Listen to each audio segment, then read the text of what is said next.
what's going on? So in this book, The Millionaire Mind, that I'm reading currently, it speaks about this idea of advisors and whether or not advisors should be allowed or whether or not you should not have advisors.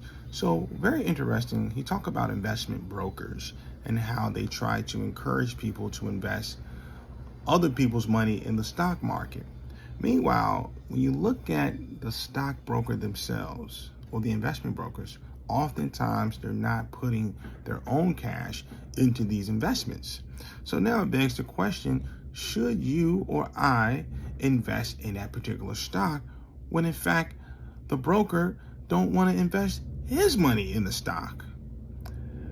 So another thing that this book brought up in terms of a stockbroker, oftentimes these guys, they don't have a lot of assets, meaning that they don't have a lot of income producing properties or assets or businesses that they put money in that they get back passively, right? So the only thing that they rely on is the commission that they make by convincing you or I to invest our money in the stock market.